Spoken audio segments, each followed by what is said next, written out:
संदीप, तुम्हारे पिताजी बाथरूम में फिसलकर गिर गए हैं। उन्हें पैर में चोट आई है। तुम जितना जल्दी हो सके आ जाओ बेटा। शारदा जी ने अपने बेटे संदीप को फोन करके कहा तो संदीप ने आश्वासन दिया, आप चिंता मत करो माँ, मैं आ जाऊंगा।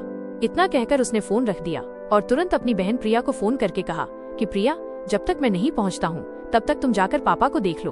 तो प्रिया ने हामी तो भर दी, लेकिन बहाने बनाकर जिम्मेदारी टाल दी। शारदा जी पहले से ही बेटे बहू के प्रति अपनी बेटी की भड़काई हुई थी। जब बेटा 1 घंटे में भी नहीं पहुंचा तो शारदा जी ने संदीप को फिर से फोन किया और बोली, बेटा तू अपने पिताजी के इलाज के लिए आया नहीं? माँ, इतनी दूर से आना इतना आसान नहीं है। क्या प्रिया नहीं आई? मैंने उसे फोन करके कहा था।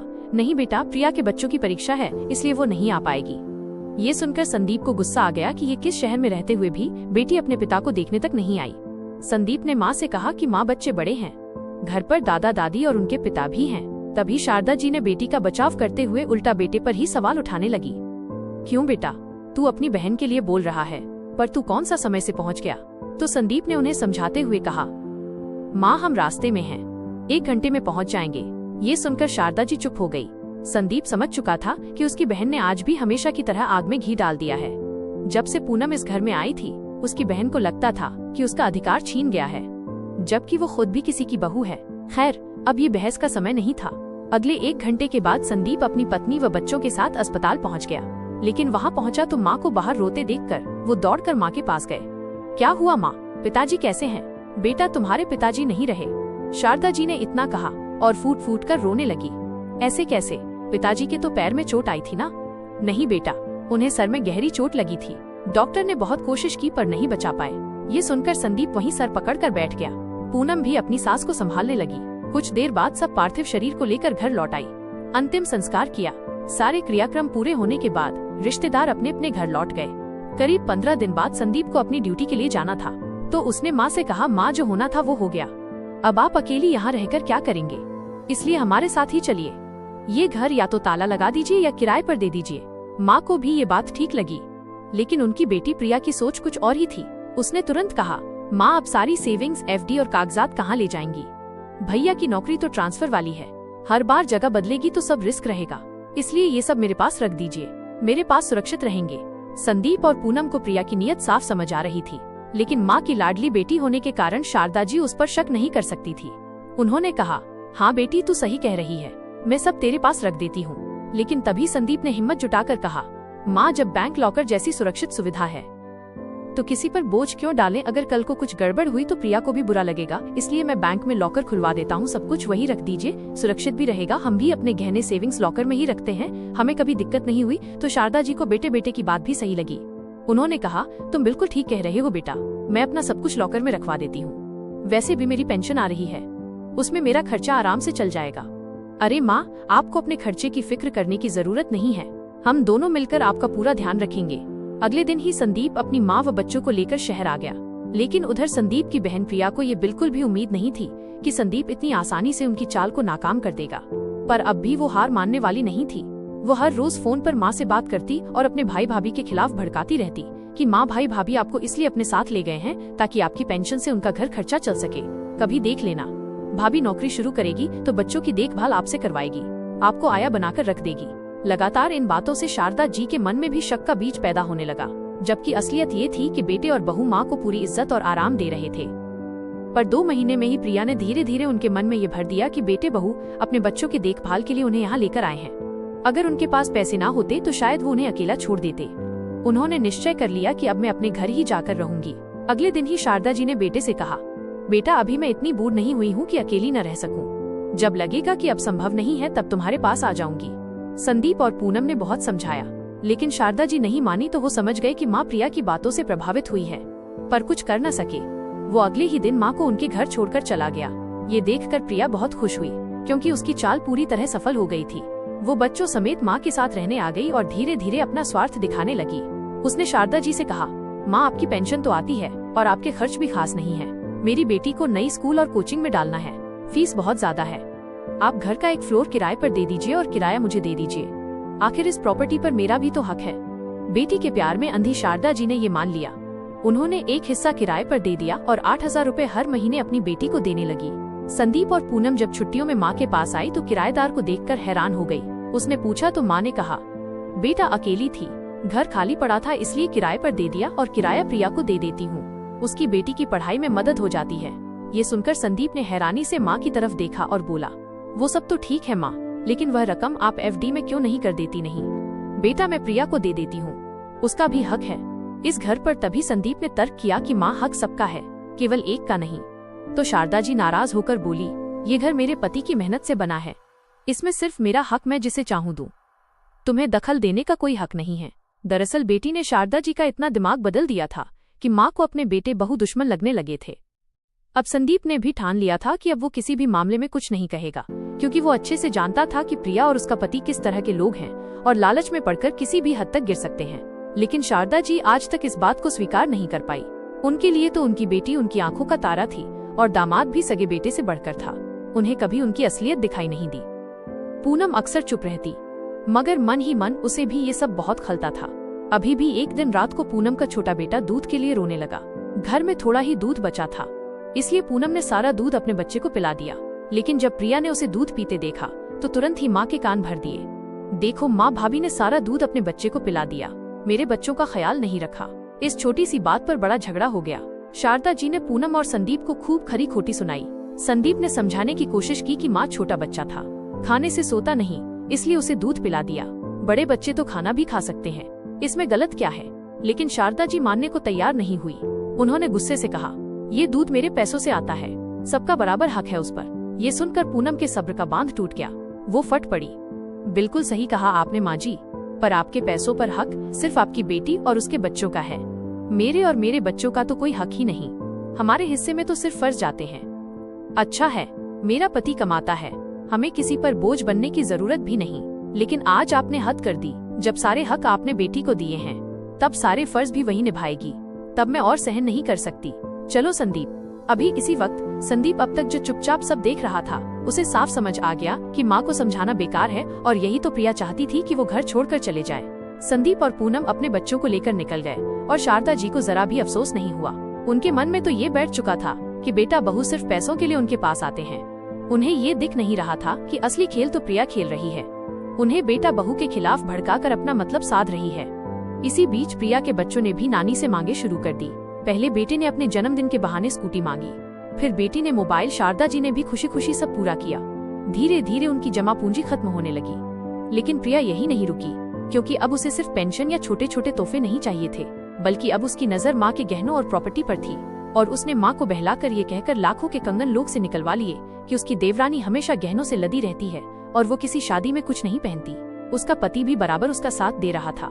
ऐसे करके प्रिया और उसके पति ने माँ की पूरी संपत्ति हड़पने के लिए सोचा। मगर कहते हैं ना, हर बुराई का अंत होता है। अब इस बुराई के अंत का वक्त भी करीब था। एक रात शारदा जी जोर से चीखी। उनके पेट में अचानक दर्द उठा तो प्रिया समझ ही नहीं पा रही थी कि वो क्या करे।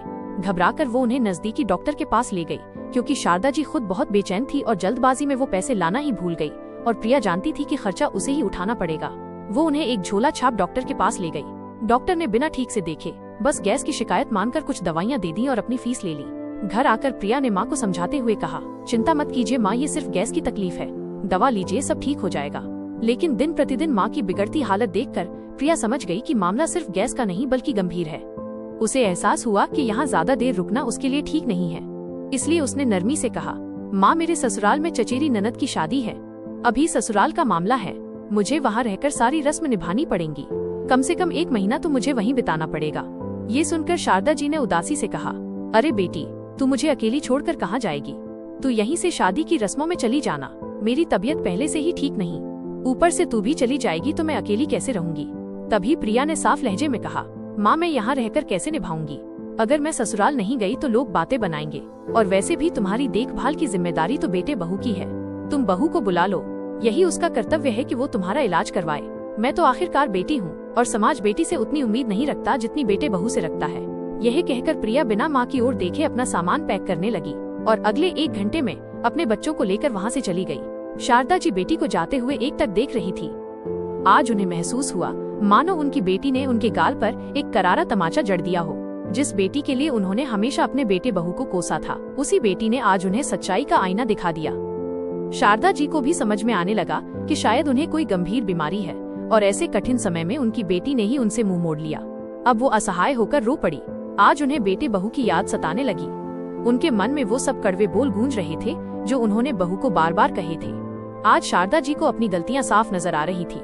उन्हें लग रहा था कि लोग अक्सर बेटे और बहू को ही दोषी मानते हैं, पर कई बार गलती माँ बाप की भी होती है, क्योंकि वो बहू को कभी अपना ही नहीं पाते, जबकि बेटी को वो सदा अपना मानकर आंख मूंद कर भरोसा करते हैं, और वही बेटी मुसीबत के समय सबसे पहले साथ छोड़ जाती है। शादी के बाद हर लड़की अपने मायके से ज्यादा ससुराल को प्राथमिकता देती है, क्योंकि ये उसका नया घर होता है।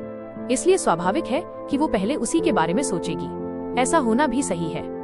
लेकिन अगर बहू अपने मायके से ऊपर ससुराल को रख सकती है, तो फिर माता पिता क्यों बहू को अपनी बेटी से ऊपर नहीं रख पाते, क्यों उसे उतना महत्व नहीं दे पाते?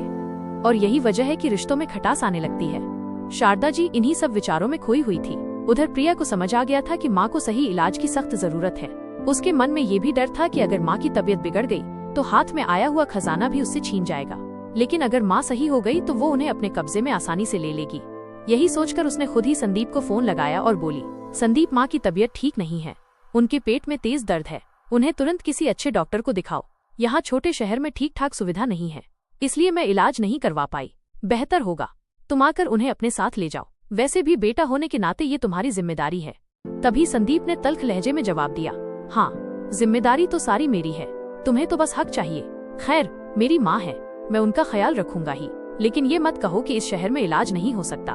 साफ साफ कहो कि तुम अपनी जिम्मेदारी से बचना चाहती हो। प्रिया ने लापरवाही से कहा, तुम जैसा समझना चाहो समझो, मुझे कोई फर्क नहीं पड़ता। इतना कहकर उसने फोन काट दिया। तो संदीप ने तुरंत माँ को फोन लगाया और बोला, माँ, आपकी तबीयत ठीक नहीं है और आपने हमें बताया भी नहीं, मैं कल ही आ रहा हूँ। तो शारदा जी ने दर्द छुपाते हुए कहा, नहीं बेटा, कोई खास परेशानी नहीं है, तुम परेशान मत हो। असल में वो अपने किए पर बहुत शर्मिंदा थी। उन्हें याद आ रहा था कि कैसे उन्होंने हमेशा बेटी का पक्ष लेकर बहू का दिल दुखाया था, लेकिन इस वक्त वो पेट दर्द से बहुत परेशान थी। संदीप ने कहा, माँ घबराओ मत, मैं और पूनम जल्दी आते हैं। ठीक है बेटा, जैसा तुम्हें सही लगे। फोन काटकर संदीप और पूनम आने की तैयारी करने लगे। पर आज शारदा जी को एकाएक ही अपने पति की वो बात याद आने लगी जो उन्होंने कहा था कि शारदा, तुम अपनी बेटी से बहुत जुड़ी हुई हो, बेटे बहू के प्रति तुम्हारी निकटता उतनी नहीं रही। दरअसल तुम बहू को अपने प्यारे बेटे की जिंदगी में स्वीकार नहीं कर पाई। लेकिन याद रखो, यही जीवन की सच्चाई है। हर बेटे की जिंदगी में उसकी पत्नी आती है, जैसे तुम मेरी जिंदगी में आई थी। और क्या तब तुमने मेरे माता पिता का बुरा चाहा था? बिल्कुल नहीं। वैसे ही पूनम भी हमारा बुरा नहीं चाहती, पर मुझे डर है कि जब मैं नहीं रहूंगा तब प्रिया और उसका पति तुम्हें बहलाकर बेटे बहू से दूर कर देंगे। तुम दिल से सोचोगी, जबकि मैं हमेशा दिमाग से सोचता आया हूँ। मानता हूँ कि प्रिया हमारी बेटी है, उससे भी प्यार करता हूँ, लेकिन मैंने देखा है कि शादी के बाद से वो बहुत बदल गई है। उसका स्वभाव अब स्वार्थी हो चुका है। उसका पति चालाक इंसान है और उसने हमारी प्रिया को भी वैसा ही बना दिया है। मैंने कई बार गौर किया है कि प्रिया अपने फायदे के लिए तुम्हें बेटे और बहू के खिलाफ भड़काती है और तुम उसकी बातों में आ जाती हो। पर तुम्हें नहीं पता कि हमारे बेटे और बहू सच में लाखों में एक हैं। ऐसे बेटे बहू भाग्य से मिलते हैं। इसलिए कभी भी प्रिया के मोह में आकर अपने बेटे बहू से दूरी मत बना लेना। मैंने अपनी सारी मेहनत की कमाई का इंतजाम इस तरह किया है कि अगर हम दोनों में से किसी एक को कुछ हो जाए तो सारी संपत्ति और बचत अपने आप तुम्हारे नाम हो जाएगी। पर तुम उसका प्रयोग सोच समझ कर करना। हाँ, बेटी का भी हक होता है, लेकिन बेटे और बहू का फर्ज भी कम नहीं होता। जो फर्ज उन्होंने निभाया है उतना हक भी उनका बनता है। याद रखना, हमारी बेटी को हमने उसकी शादी में सब कुछ दिया है। उसकी शादी अच्छे घर में की, उस पर पानी की तरह पैसा बहाया, इसलिए बेटे का हक छीनकर बेटी को कभी नहीं देना। मुझे भरोसा है कि तुम मेरी इन बातों को दिल से समझोगी और सही फैसला लोगी। आज अपने पति की बातें याद करके शारदा जी की आंखें भर आईं। सोचने लगी, क्या उन्हें पहले से अंदेशा हो गया था कि आगे ऐसा कुछ घटित होने वाला है, या फिर वो मेरी कमजोरी को भली भांति समझते थे। इन्हीं सवालों के बीच शारदा जी एक एक कर अपनी पुरानी भूलों को याद करने लगी। अगले ही दिन संदीप लौट आया और शारदा जी को सीधे शहर के सबसे बड़े अस्पताल ले गया। वहाँ उनका पूरा चेकअप हुआ। रिपोर्ट देखकर डॉक्टर ने बताया कि शारदा जी को पथरी है, इसका तुरंत ऑपरेशन करना अनिवार्य है, पर पहले आपको ₹0 जमा करवाने होंगे। तो संदीप ने बिना कोई सवाल किए उसी समय पैसे जमा करा दिए। असल में शारदा जी के पास अब खास बचत बची ही नहीं थी। उन्होंने तो अपनी अधिकांश जमा पूंजी अपनी बेटी पर ही लुटा दी थी। आज शारदा जी को गहरी चोट लगी। जिस बेटी पर उन्होंने अब तक खुलकर खर्च किया, वही बेटी उन्हें सिर्फ अपने पैसे बचाने के लिए एक अच्छे डॉक्टर तक नहीं ले गई। और जिस बहू बेटे को उन्होंने हमेशा ताने मारे, वही आज सबसे पहले उनके साथ खड़े थे। खैर, अगले दिन ऑपरेशन का समय तय हो गया। पूनम का छोटा बच्चा होने के कारण उसे अस्पताल में रुकने की इजाजत नहीं थी। ऐसे में शारदा जी ने प्रिया को फोन किया, बेटा, पूनम अस्पताल में नहीं ठहर पाएगी, उसका बच्चा छोटा है, इसलिए तुम आ जाओ, सिर्फ एक दिन की तो बात है। लेकिन प्रिया ने साफ मना कर दिया। अरे माँ, ये आप कैसी बातें कर रही हैं? मैं अस्पताल में कैसे रह सकती हूँ? मुझे तो वहाँ की गंध से ही उल्टी आने लगती है। और वैसे भी ये जिम्मेदारी तो आपकी बहू की है, वही निभाई। पास में ही तो उसका मायका है, एक दिन की बात है, बच्चा उसकी माँ संभाल लेगी। इतना कहकर प्रिया ने फोन रख दिया। शारदा जी की आंखों से पश्चाताप के आंसू छलक पड़े। उन्हें लगा जिस बेटी के हक की बात सुन सुनकर कान पक गए, वही बेटी अब माँ की जिम्मेदारी से पल्ला झाड़ रही है। संदीप ने पास आकर कहा, माँ अब परेशान मत होइए, मैं हूँ ना, नर्स भी है, सब संभाल लेंगे।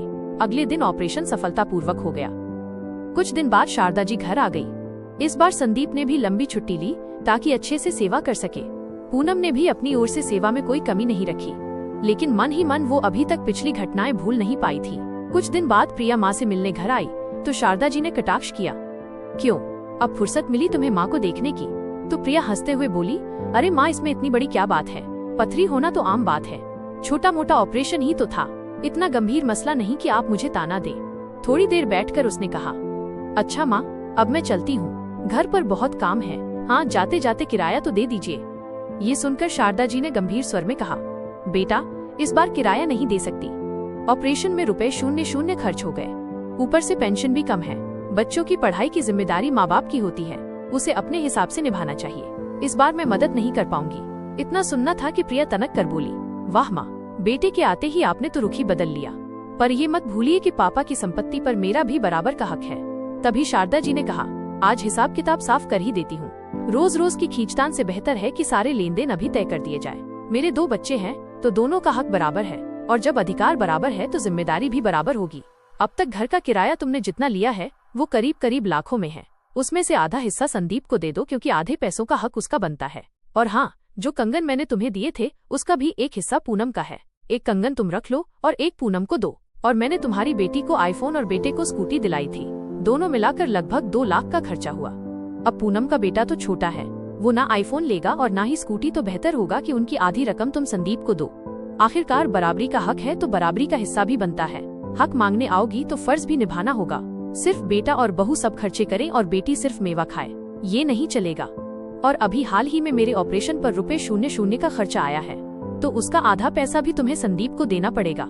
इसके अलावा अभी 1 महीने यहीं रहकर मेरी सेवा भी करनी होगी, क्योंकि इस हालात में मैं खुद से काम नहीं कर पाऊंगी। उसके बाद मैं प्रॉपर्टी का बराबर बंटवारा कर दूंगी। ये सुनकर प्रिया का माथा घूम गया। उसने कहा, माँ कैसी बातें कर रही हो, आपके इलाज का पैसा मैं क्यों दूं? ये तो बेटे बहू की जिम्मेदारी होती है। माँ ने सख्त लहजे में जवाब दिया, तो क्या माँ बाप की कोई जिम्मेदारी नहीं होती? क्या हमारा फर्ज सिर्फ इतना ही है कि सारी संपत्ति उठाकर बेटी के नाम कर दें? अगर आधी संपत्ति चाहिए तो आधी जिम्मेदारी भी उठानी होगी, क्योंकि ये सब तुम्हारी मर्जी से नहीं चलेगा कि जब चाहे बेटी बनकर फर्ज से बच गई और जब चाहे बेटा बनकर हक ले लिया। ऐसा नहीं होगा। आज मैं तुम्हें साफ साफ बता देती हूँ, हक और फर्ज दोनों बराबर निभाने होंगे। प्रिया को समझ आ गया कि आज माँ चुप होने वाली नहीं है। उसकी सारी चालाकियाँ अब माँ के पकड़ में आ गई हैं। उसने उठते हुए कहा, अच्छा माँ, रहने दो ये सब बातें, मैं अब चलती हूँ। तो शारदा जी ने व्यंग्य से कहा, ये मेरी भूल थी कि तेरे कहने पर मैंने अपने बेटे बहू को गलत समझा। अब मैं अपनी पूरी संपत्ति अपने बेटे बहू को दूंगी, क्योंकि बेटे बहू ने मेरे सारे फर्ज निभाए हैं। तू तो अपने फर्ज से बहुत पहले ही हाथ झाड़ चुकी थी। और हाँ, इस घर का किराया अब मेरे बेटे बहू लेंगे। मैं भी उन्हीं के पास जाकर रहूंगी, ताकि बार बार उन्हें मेरी वजह से इधर उधर भागना ना पड़े। बाकी हिस्सा किराए पर दे दूंगी। आज मुझे साफ दिख रहा है कि सिर्फ बेटे बहू ही नहीं, माँ बाप भी गलत होते हैं, लेकिन अगर दोनों तरफ से समझदारी हो तो रिश्ते मजबूत बन जाते हैं। मैं अपनी गलती मानती हूँ। शारदा जी की बहू पूनम, जो अब तक चुपचाप सुन रही थी, वो कमरे से बाहर आई और बोली, मम्मी जी, आज आपकी बातें सुनकर मेरा सारा गुस्सा और गीले शिकवे दूर हो गए। अब आप पूरे हक से हमारे साथ चलिए। आपका हक हमारे साथ रहने का है। अगर हमसे कभी गलती हो तो हमें डांटिए, लेकिन कृपया दूसरों की बातों में आकर हमें गलत मत समझिए। ये सुनकर शारदा जी की भी आंखें भर आईं। उन्होंने कहा, हाँ बेटा, मुझे समझ में आ गया है। इधर प्रिया के पास अब कोई जवाब नहीं था। वो बाहर निकलते हुए बोली, ठीक है माँ, मैं चलती हूँ। वैसे भी अब मेरा यहाँ कोई काम नहीं है। हाँ बेटी, अब तुम्हारा काम अपने ससुराल में है। इस घर की तरफ कभी आंख उठाकर भी मत देखना। कहते हुए शारदा जी ने दरवाजा बंद कर लिया और अंदर आ गई। तो दोस्तों, आपको ये कहानी कैसी लगी? कमेंट करके जरूर बताएं। कहानी अच्छी लगी हो तो प्लीज वीडियो को लाइक करें, शेयर करें